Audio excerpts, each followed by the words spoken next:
सेवा करना। क्या करना? माता पिता का आज्ञा मानना। क्या बताया उन्होंने? माता पिता का आज्ञा मानना। ठीक है, तो उन्होंने पिता का आज्ञा माना कि नहीं माना? कैसे? हाँ, पिता ने जुआ खेलने के लिए बुलाया, तो जुआ खोलना अच्छी बात है क्या? पर उन्होंने पिता की बात माना। माता की बात माने कि नहीं माने? कब माने? कौन हाथ उठा के बोलो, पीछे वाला नहीं, माता जी को छोड़ के नहीं, बच्चे लोग को बोलो। कब माने? अरे जब वो अर्जुन जो है द्रौपदी को जीत के लाए, अपने माँ के घर में आए, माँ अंदर थी, दरवाज़ा बंद था। कल तो बताया था मैं, भूल गए है ना? दरवाज़ा बंद था तो खटखटाए, तो बोले कौन? तो बोले हम लोग हैं, आपके लिए एक क्या लाए हैं? उपहार लाए हैं। क्या लाए हैं? भेंट लाए हैं। तो माता जी क्या बोली? सब भाई देखो, माँ की आज्ञा हो गई, तो उपहार स्वरूप जो द्रौपदी जी सब भाई आपस में बांट लिए। माता की आज्ञा का पूरा हुआ कि नहीं हुआ? और वो युधिष्ठिर जी कृष्ण भगवान की भी बात माने, है कि नहीं? क्या बात माने कृष्ण भगवान का? कृष्ण भगवान जब दुर्योधन थोड़ा भी जमीन नहीं दे रहा था, राज्य को वापस नहीं लौटा रहा था, है कि नहीं, तब क्या बोले कृष्ण भगवान? क्या बोले कि मैं उनके तरफ से बोलता हूँ कि 5 गांव दे दो। कितना गांव दे दो? उन लोग मान जाएंगे। मतलब कृष्ण भगवान कितना विश्वास था कि 5 गांव मांगने से 5 भाई मान जाएंगे। युधिष्ठिर के ऊपर विश्वास था। ठीक है, तो ऐसा युधिष्ठिर ने माता की बात माना, पिता तुल्य बड़े पापा की बात माना, बड़े पिताजी की बात माना, और किसकी बात माना? माँ की बात माना, है कि नहीं? भगवान की बात माना। ठीक है, तो ऐसे ही हमको अपने जीवन में किसकी बात मानना चाहिए? किसकी बात मानना चाहिए? माता पिता, भगवान, और एक शास्त्र की बात भी मानना चाहिए। किसकी बात मानना चाहिए? शास्त्र में किसको जानते हो? भागवत पुराण सुने हो, सुनते हो ना भागवत पुराण टीवी में, वो भी शास्त्र है। और गीता सुने हो कभी? यहाँ शाम को पढ़ते हैं, रामायण यहाँ शाम को पढ़ते हैं, सुने कि नहीं सुने? है ना? तो वो भी शास्त्र है। तो जो शास्त्र में लिखा है वो बात को भी हमको मानना चाहिए। बात समझ में आया? तो धर्मराज बोलते हैं युधिष्ठिर को, क्या बोलते हैं? युधिष्ठिर को। अब एक बात और बताओ कि और आपके जानकारी में किसने अपने पिता का बात माना? हाथ उठाना, बड़े लोग बोलना नहीं। किसने अपने पिता का बात माना रामायण में? किसने अपने पिता का बात माना? कौन बोला? खड़े हो जाओ थोड़ा सा, स्वामी जी थोड़ी मदद करो, खड़े हो ना। हाँ, किसने माना? राम भगवान ने। किसने माना? राम भगवान ने। किसने माना? क्या बात माना? कौन बताएगा? बैठ जाओ। क्या बात माना राम भगवान ने अपने पिता का? उसके पिता का क्या नाम था राम भगवान के? कौन बोला? अच्छा, छोटे बच्चे, छोटा बच्चा कौन बोला? बड़े का नहीं, छोटे। हाँ, तो राम जी के पिता का क्या नाम था? तो राम जी ने अपने पिता दशरथ का बात कब माना? सिर्फ हाथ उठाना है, बोलना नहीं है। किसने कब बात माना? 2 जगह में। कहाँ पर? शुरू में, जब वो छोटे थे तो विश्वामित्र उसको लेने के लिए, याद आता है? विश्वामित्र उसको लेने के लिए आए कि मेरा यज्ञ में राक्षस लोग बाधा डाल रहे हैं, तो अपने बेटे को मुझको दे दो। है ना। तो उन्होंने क्या किया, राम भगवान को बुला करके विश्वामित्र को दे दिए। तो बात माने कि नहीं माने? आप लोग बोलते तो बोलते नहीं नहीं, मैं पापा तुमको छोड़ के क्या करूँगा, चले जाऊँगा। क्या बोलते तुम लोग? नहीं जाऊँगा, ये बोलते हैं ना, पापा जी मैं आपको छोड़ के नहीं जाऊँगा। ठीक है, पर राम भगवान अपने पिताजी का बात माने और विश्वामित्र के साथ में गए। ठीक है ना। और सबसे बड़ी बात क्या हुआ कि जब उनको राज्याभिषेक होने वाला था, क्या होने वाला था, मतलब राजा बनाने वाले थे उनको, है ना। तो दूसरे दिन क्या हो गया, कैकेयी माता गुस्सा हो गई और 2 वरदान मांगे। क्या मांगी? 2 वरदान मांगे। कौन बताएगा कौन कौन से वरदान मांगे? हाथ ऊपर करना है। तुम लोग रोज टीवी में देखते हो, कौन सा 2 वरदान मांगे? इधर सामने देखना, आजू बाजू नहीं देखना। नहीं, हाँ खड़े हो जा। मेरा बेटा यहाँ का राजा बनेगा और राम 14 वर्ष के लिए वनवास जाएगा। वेरी गुड, ताली बजा दो इसके लिए कम से कम। अब उसका बेटा कौन था? नाम क्या था? उसके बेटे का क्या नाम था? हैं? भरत। हैं? ठीक है, चलो बैठ जाओ, चलो। ठीक हुआ, है ना। तो क्या वरदान मांगी, क्या सुने तुम लोग? क्या वरदान मांगी बोलो सभी। अभी तो बोली ना उसने। चलो लड़कियां लोग सुने होंगे, चलो लड़कियां लोग बोलो। बड़े लोग नहीं यार, छोटे बच्चे को बताने दो। हाँ चलो बच्चे लोग बोलो। कैकेयी ने वरदान मांगी, क्या वरदान मांगी? हाँ बोलो, तुम बोलो, अब बोलो, बड़े लोग बोलो कि मेरा बेटा भरत को क्या दिया जाए? राजगद्दी दिया जाए, राजा बनाया जाए, और राम को 14 वर्ष का वनवास दिया जाए। ठीक है ना। तो दूसरे दिन राम भगवान को बुलाया गया और बोले कि, कौन बोली? कैकेयी ने बोली कि तुम्हारे पिता का आज्ञा है कि तुम 14 वर्ष का वनवास जाओ और भरत को राजगद्दी मिले। ठीक है, तो तुम लोग क्या बोलते होते? तो अभी तो कल बोले थे राजगद्दी दूंगा, और अभी मुझको वनवास भेज रहा हूँ, नहीं जाऊंगा मैं वनवास। बोलते कि नहीं बोलते? बोलते ना, है ना। जैसे तुम लोग, तुम्हारे पापा बोलते कल मैं तुमको एक नया कपड़ा दिलाऊंगा बढ़िया। ठीक है, और कल बोलने का बेटा मैं तो नहीं दिलाऊंगा, तो तुम भड़कते कि नहीं भड़कते पापा के ऊपर में? अरे आप ही तो बोले थे मेरे को कल नया कपड़ा दिलाऊंगा, अभी नहीं दिलाऊंगा। बोलते हो नहीं नहीं चलो दिलाओ मेरे को। बोलते कि नहीं बोलते?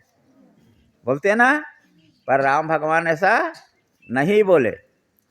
समझ में आया? तो देखो राम भगवान जैसा जैसा काम किए वैसा हमको उनका पालन करना चाहिए, ये शास्त्र की बात है। राम भगवान उसको शास्त्र की बात को अपने जीवन में अपनाए। ठीक है ना। तुरंत वनवास चले गए। क्या किए? लड़ाई नहीं किए, न माँ से लड़ाई किए, न पिता से लड़ाई किए, न भाई लोग से लड़ाई किए। माता पिता का कहना माने और 14 वर्ष के लिए वनवास चले गए। अब जंगल में सुख मिलता है कि दुख मिलता है? सुख मिलता है कि दुख मिलता है? सुख मिलता है, दुख मिलता है ना। हाँ, तो दुख मिलता है। तो देखो माता पिता के कारण से 14 वर्ष के लिए उन्होंने लोग दुख उठाए। ठीक है, तो माता पिता का हमको कहना मानना चाहिए, भले हमको दुख उठाना पड़े, पर माता पिता का कहना हमको मानना चाहिए। इतना बात समझ में आया ना? ठीक है, जैसा धर्मराज युधिष्ठिर ने माता पिता का कहना माना, है ना, गुरु का कहना माना, और ऐसे राम भगवान भी गुरु का कहना माने। कहाँ पर गुरु का कहना माने? कहाँ पर गुरु का कहना माने? जब ताड़का को मारे, और सुनो और क्या किए, वहाँ राम जानकी का स्वयंवर हो रहा था, वहाँ ले गए। कोई धनुष तोड़ नहीं पा रहा था। कोई तोड़ पाया क्या? कोई तोड़ नहीं पाया। तो गुरुजी है विश्वामित्र खड़े हुए और बोले कि जाओ तुम राम, तुम जाके धनुष को प्रत्यंचा चढ़ाओ, ठीक है। तो वहाँ पर कहना माने। तो उन्होंने, राम भगवान ने बोले कि भाई अभी मेरे पिताजी नहीं हैं, तो मैं अभी शादी नहीं करूँगा, है ना। तो बोले नहीं, गुरु भी पिता के समान होता है, तुम अभी माला स्वीकार करो और सबको बुला के फिर विधिवत शादी कराएंगे, है कि नहीं। तो वो गुरु की बात माने। तो हम सभी को 3 का बात तो मानना चाहिए, और चौथा भी है, वो अभी समझोगे नहीं, फिर 4 लोग हो गए। किसकी किसकी बात मानना चाहिए? माता की बात मानना चाहिए, पिता की बात मानना चाहिए, गुरु की बात मानना चाहिए, चौथा अभी बताया था भगवान की बात तो मानना चाहिए, और शास्त्र का बात मानना चाहिए। कितना हो गया? 5 हो गया। कितना हो गया? 5। फिर से दोहराओ, किसकी किसकी बात मानना चाहिए? माता, पिता, गुरु, भगवान, शास्त्र। शास्त्र, ठीक है। कितना हुआ? 5। फिर से एक बार बोलो, माता, पिता, भगवान, शास्त्र। शास्त्र। इसकी बात हमेशा मानना चाहिए, ठीक है। तो यहाँ पर स्वामी विशुद्धानंद जी हैं। अभी तुम लोग अपने अपने माता पिता को घर में छोड़ के आए हो, गुरुकुल में पढ़ रहे हो, है कि नहीं। तो यहाँ पर तुम्हारे माता पिता कौन हैं? विशुद्धानंद जी स्वामी जी हैं, गुरु जी भी हैं, माता पिता भी हैं, है ना, क्योंकि देखभाल करते हैं, भोजन देते हैं, कपड़ा देते हैं, है कि नहीं। और शास्त्र की बात भी बताते हैं। रोज़ तुमको रामायण पढ़ के सुनाते हैं, रामायण में क्या लिखा है, गीता में क्या लिखा है, बताते हैं कि नहीं बताते हैं। तो उनका बात को हमेशा मानना चाहिए। पर जब घर जाते हो तो माता पिता का, बड़े लोग का बात को मानना चाहिए। बात समझ में आया? तो किसकी किसकी बात मानना चाहिए? माता, पिता, गुरु, भगवान, शास्त्र। ठीक है, इन सब की बात को मानना चाहिए। पकड़ के रखो इसको। अब महाभारत में एक और बात आता है। वो क्या बात आता है कि बोलचाल की भाषा में बोलते हैं कि ब्रह्मचर्य का पालन करो। क्या बोलते हैं? ब्रह्मचर्य का पालन करो, ठीक है। तो किसने जीवन भर ब्रह्मचर्य का पालन करने का प्रतिज्ञा लिया? कौन बताएगा? हाथ उठाना। महाभारत में आजीवन ब्रह्मचर्य का पालन करने का किसने जो है प्रतिज्ञा किया? बच्चे लोग बताएंगे, बड़े लोग नहीं बताएंगे। नाम सुने? कोई याद आया? अरे भीष्म पितामह। कौन है? कौन है? भीष्म पितामह। कौन है? भीष्म पितामह ने प्रतिज्ञा किया कि उसके पिताजी को शादी करना था। सुनो, भीष्म पिताजी की शादी करना था, है ना। तो उसके पिता ने एक शर्त रखा कि जो मेरी बेटी से जो बच्चा होगा वही तो गद्दी में बैठेगा। तो महाराज सोचे, शांतनु ने सोचे कि मेरा बड़ा बेटा कौन है? भीष्म है। कौन है? बड़ा बेटा कौन है? भीष्म है। तो उसके रहते मैं तुम्हारे जो है बेटी का बेटे को कैसे मैं गद्दी दे दूंगा? तो बोले नहीं नहीं, यही शर्त है तो तुम शादी करना, नहीं तो नहीं करना। तो वो दुखी होकर वापस चले गया। जब पता चला भीष्म को कि मेरे पिताजी इस कारण से दुखी हैं और मेरे कारण से उनकी शादी नहीं हो रही है, तो क्या किए? उन्होंने उसी समय प्रतिज्ञा किए कि आज से मैं प्रतिज्ञा करता हूँ कि जीवन भर मैं शादी नहीं करूँगा, कुंवारा रहूँगा, ब्रह्मचर्य का पालन करूँगा। बात समझ में आया? तब से उनका नाम क्या हो गया? भीष्म पितामह। भीष्म मतलब कड़ा प्रतिज्ञा करने वाला, पहले नाम क्या था? बहुत बड़ा प्रतिज्ञा करने वाला, ठीक है। क्या हो गया? भीष्म पितामह नाम हो गया। और तब उनको एक आशीर्वाद मिला क्या आशीर्वाद मिला भीष्म पितामह को, कोई बताएगा? महाभारत देखे ना, क्या बताए कि बोले तुमको जब चाहो तब मृत्यु होगी, जब चाहो तो क्या होगा? मृत्यु होगा। जब तुम चाहो, जब तक नहीं चाहोगे तुम्हारी मृत्यु होने वाली है नहीं है, ठीक है? जब तक चाहोगे तुम्हारी मृत्यु नहीं होगी, है ना? तो उनकी मृत्यु कब हुई? जब वो चाहे तब।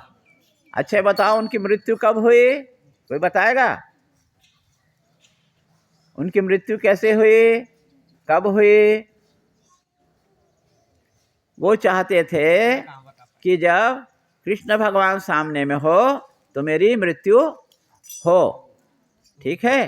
तो उत्तरायण में मृत्यु हो। कब हो? उत्तरायण कब लगता है मालूम है? तुम लोग लड्डू बना खाते हो, तिल का लड्डू, कब बोलते हैं उसको? क्या बोलते हो? तिल का लड्डू बना खाते हैं, क्या बोलते हो? मकर संक्रांति। क्या बोलते हो? संक्रांति याद है कि नहीं आते? मालूम है कि नहीं आते? मालूम है ना? तो उस समय से उत्तरायण शुरू होता है। तो उस समय में भगवान कृष्ण सामने में थे तो उन्होंने अपना प्राण को त्यागे, ठीक है ना? तो इस कारण से देखो कि ऐसा प्रतिज्ञा करने से उनको कितना सुंदर फल मिला कि जब चाहो तब मृत्यु होगी, है ना? तो कितनी सुंदर मृत्यु हुई। कृष्ण भगवान सामने में थे तो अपना शरीर को छोड़े। तो इस कारण से जो भीष्म पितामह के नाम के सामने क्या लगता है? अखंड ब्रह्मचारी। और तुम लोग बोलोगे बाल ब्रह्मचारी। क्या बोलोगे? मतलब बचपन से ही उनको ब्रह्मचर्य का पालन किए। अब ये बताओ कि ब्रह्मचर्य किसको बोलते हैं? ब्रह्मचर्य किसको बोलते हैं? तो बोलते हैं बच्चों लोग के लिए कि कभी भी शादी नहीं करना। क्या बोलते हैं? शादी नहीं करना, ठीक है ना? तो उसको ब्रह्मचर्य बोलते हैं तुम लोग की भाषा में, सरल भाषा में। जीवन भर शादी नहीं करना, है ना? तो जब जीवन भर शादी नहीं करने का प्रतिज्ञा किए तो क्या हुआ? उनको मृत्यु, कभी भी मृत्यु हो, वो अपने इच्छा से मृत्यु होगी उनकी। इतना सुंदर वरदान मिला, ठीक है? तो ब्रह्मचर्य उसको बोलते हैं बच्चों लोग के लिए। और बड़े लोग के लिए ब्रह्मचर्य किसको बोलते हैं? जिनकी शादी हो गई है उनको ब्रह्मचर्य कब बोलेंगे? बड़े लोग सुनो कि जब वो एक पतिव्रता का जीवन जिए तो उसको ब्रह्मचर्य बोलते हैं। क्या बोलते हैं? एक पति के साथ जीवन व्यतीत करे तो ब्रह्मचर्य बोलते, उनको भी ब्रह्मचर्य बोलेंगे। और पुरुष लोग के लिए एक पत्नी व्रत का धर्म का पालन करे तो वो ब्रह्मचर्य का पालन, गृहस्थ होते हुए भी वो भी ब्रह्मचर्य का पालन करेगा। इतना बात समझ में आए बड़े लोग को, है ना? तो पति लोग के लिए एक पत्नी के साथ जीवन व्यतीत करे पूरा जीवन, और पत्नी लोग के साथ में एक पति का जीवन के साथ में जीवन व्यतीत करे। बात समझ में आया? इसको ब्रह्मचर्य बोलते हैं।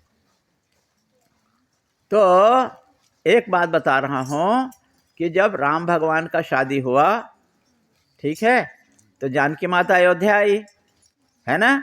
तो राम भगवान जानकी माता से बोले कि देखो आज से मैं प्रतिज्ञा करता हूँ, ध्यान से सुनना, आज से मैं प्रतिज्ञा करता हूँ कि मैं सिर्फ एक पत्नी व्रत का पालन करूँगा, ठीक है? क्या बोले राम भगवान? मतलब एक पत्नी ही रखूँगा, 3-4 पत्नी नहीं रखूँगा। राम भगवान ऐसे प्रतिज्ञा किए। और जीवन में कभी भी विषम परिस्थिति आई, ठीक है, विषम परिस्थिति आई, विषम परिस्थिति मतलब जब पत्नी का जरूरत था तो भी वो शादी नहीं किए। वो कौन से परिस्थिति आए मालूम है तुमको? जब उनको 2 बार आया, है ना? एक बोलते हैं कि जब उनको लंका विजय करने के लिए, ठीक है, रामेश्वरम में महादेव भगवान का स्थापना करना था, पूजा करना था, है ना? तो महादेव भगवान की स्थापना करना है तो उनका आचार्य कौन होगा? तो बोलते हैं, शास्त्र बोलता है कि जो 3 बार त्रिकाल, त्रिकाल मतलब 3 बार, त्रिकाल, त्रिकाल मतलब 3 कालों में। कौन कालों में? सुबह का 6 बजे ब्रह्म मुहूर्त, 4 बजे ब्रह्म बोलते हैं ना, 4 से 6, दोपहर को 12 बजे और शाम को 6 बजे, ये त्रिकाल हो गया।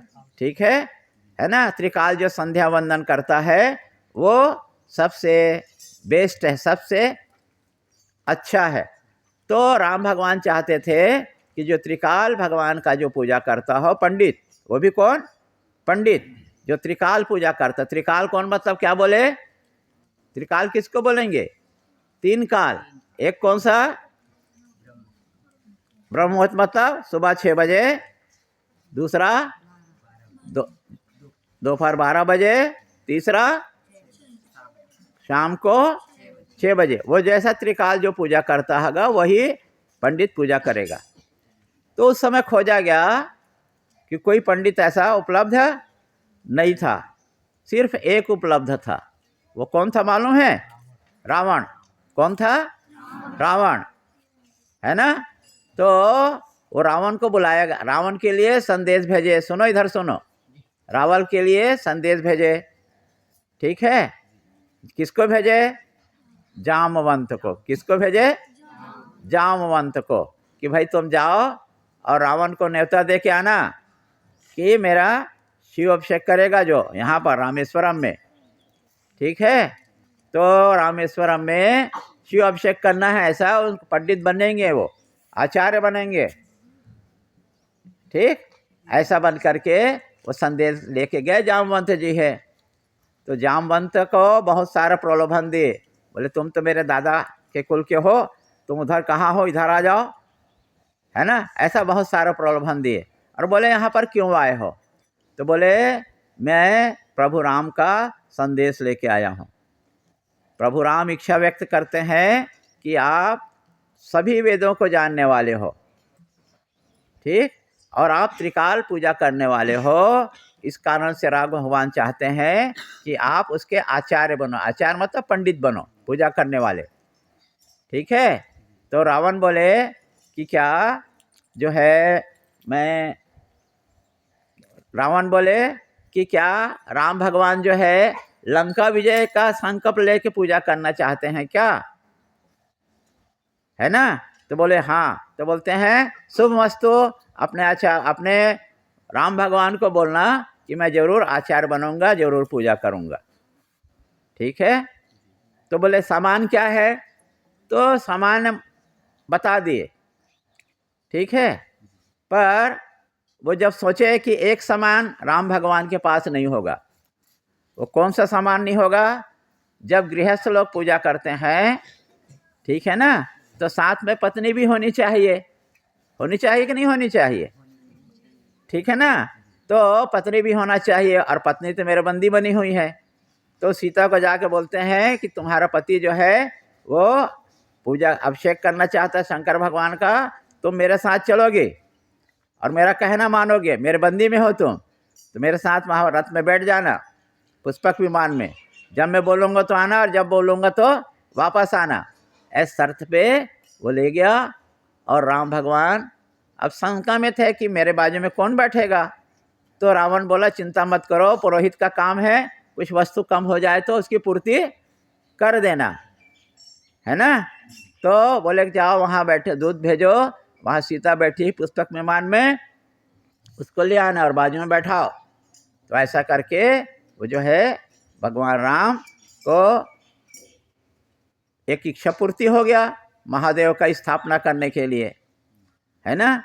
तो आगे की कथा हम कल बताएंगे। स्वामी जी आ गए हैं, समय हो गया मेरा ख्याल है, तो है ना, अभी यहीं पर विश्राम करते हैं। श्री राम